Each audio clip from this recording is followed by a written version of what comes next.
not Team A, Team B, Team C, but Team Florida together. You guys, I want you to give it up for your very own Ozzy.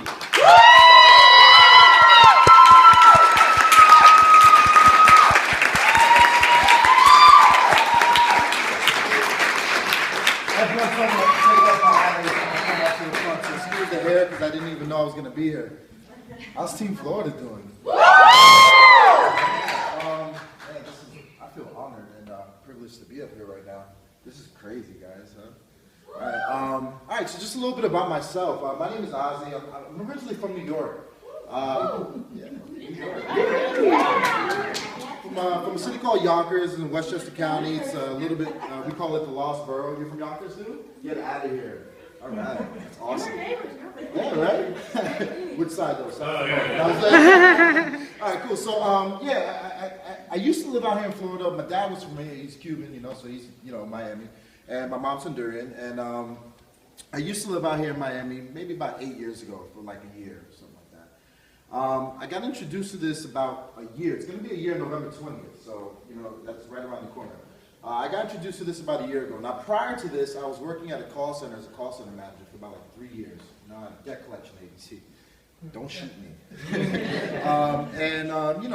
I pretty much been working all my life since I was 16 years old, just working, and just check to check, and kind of like just grew up watching my mom do the same thing. She was a single parent, busted her butt to make sure me and my brother were on the right path. And I grew up in a pretty strict religion, and it was a pretty good upbringing, and she kept me out of the street for the most part.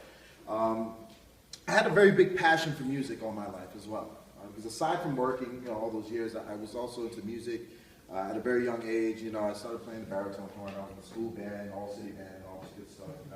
And it kind of grew into getting into the music industry and eventually running studios for music production, music engineering, things like that.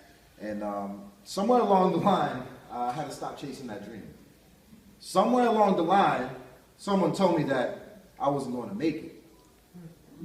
And it's very sad that a lot of us grow up, and especially as kids, all of us, when we were kids, said, I'm going to do this.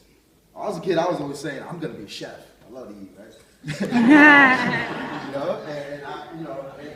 that dream turned into the music, and I grew a very big passion for music. And as I started growing up, I started losing that dream.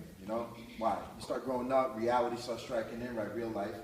And you got to start going to work now, and Mom, I need this, and well, you better go to work. I don't want that. And so it just kind of went like that. And eventually, I stopped chasing my dream of music.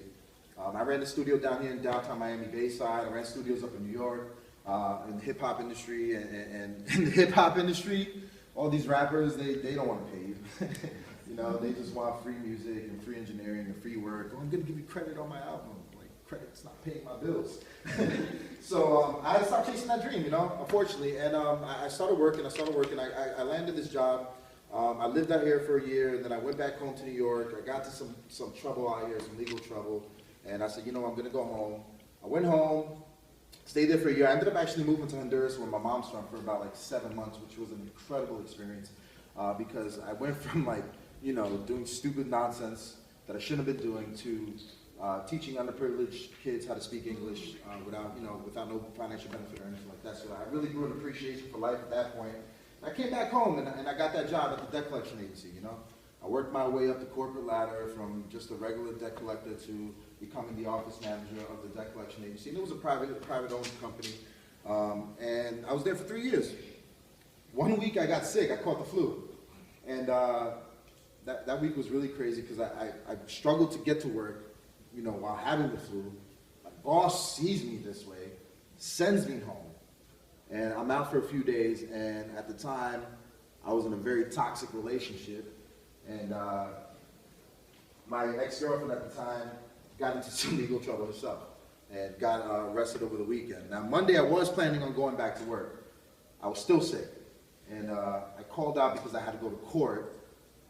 God forbid I didn't go to court to get my girlfriend out, right? So I went to court to get her out. When I got back home from court, I got a phone call. Hey, we no longer need you. And at the time, my mom hadn't been working in about 1.5 years. And she was getting into a lot of Doctors had her on Xanax and just a whole bunch of crap, you know? And it was getting real difficult for me to go home and speak to my mother and her mumble her words, you know? And I was the one helping pay for her medication.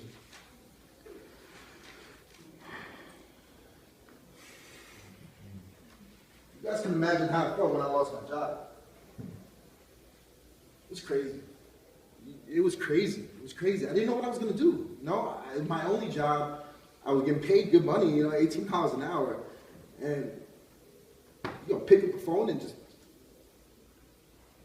crush me like that? You don't even know what's going on at home. Paying the bills. I'm paying for my mom's medication. So, yeah. It was a very difficult situation for me.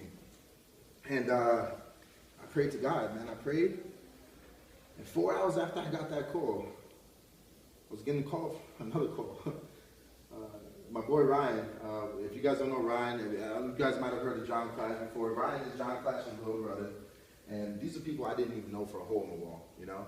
And I met Ryan at a video shoot. And for like a whole week, Ryan was chasing me around for a whole week.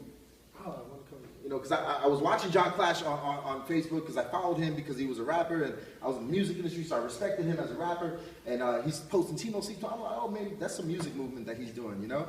And I met his brother and I'm like, at the video shoot, and I'm like, man, what's this Tino Sleep about? And he was real creepy. You guys know Ryan, he is creepy. And he goes, what are you doing tomorrow?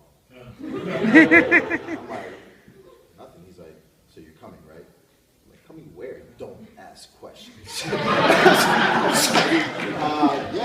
I'll be there, right? And he chased me around for like a whole week, you know. He chased me, and everything. And that was the week that I was sick, you know. And I'm like, oh, I'm sick, man. I can't really make it. Even though I was feeling okay, I'm like, yeah, you know, because he had messed up too in his business in the beginning and kind of like vomited all over somebody, one of my friends. And my friends was like, oh, he's doing this little travel thing. He gets some money. I'm like, all right, cool. So I knew it had to do with travel and money, but I just really wasn't interested in it. And after a week, when I finally got fired from my job, you know, and he calls me up and he's like, hey, man, how you feeling today? You know, you feeling better? And I'm like, yeah, I'm feeling better. I'm like, I kind of just lost my job, though, you know. Oh, you know, why don't you come through and see this stuff? I'm like, look, man, you know, I just lost my job. Like, I don't know how I'm going to pay for my mom's meds right now. Like, I got to figure something out. You know, I really don't got time to do that. 5 minutes after that, John Clash. Never spoke to him ever a day in my life. Never met him. And, you know, he just hits me up on Facebook and he's like, listen, I heard your situation, you need to come. Guys, I used my last paycheck to get involved in this. When I saw this presentation, it totally switched up everything for me, you know? And ever since then, all I did from then on was just plug into the system, go to all the trainings. You know, there was a period of time where I allowed my real life and my ex-girlfriend to divert me from this and whatever, but things happen for a reason. But now, I moved here 4 months ago. I'm digging out here. You know, I'm working nothing but cold market, and I finally, got a little team going on, and life is just different. Guys, I was unemployed for 10 months. I went on 8 vacations. You know, my friends are looking at me like, what? I went to Momentum last year, this past January, and I ended up on stage somehow, right? I don't even know how that happened. So I got a picture of me on stage with my boy, and like 7,000 people behind me. All my friends from the music industry, oh, you're on tour now? I'm like, no, that's that thing you said. I'm like, no, that's that thing you said no to, remember? And, you know, so life has just been completely different, you know. My mom is a much happier person now, you know. I was able to send her on one vacation, which was a blessing, but I cannot wait for the day that I walk up to her and I grab that disability check and I rip it. I say, you don't need to worry about this no more, you know. And, you know, I thank World Ventures every day. I thank God. I thank, you know, mentors like John Clash and June and having all these people around me that believe in me, you know. And all I really genuinely care about is everybody else's success. The team that runs around me right now, I have no financial obligation to any of them. And they know that. And they all know that I hear how hard I go for them. How hard I'll go for anybody that wants this. As bad as I want it.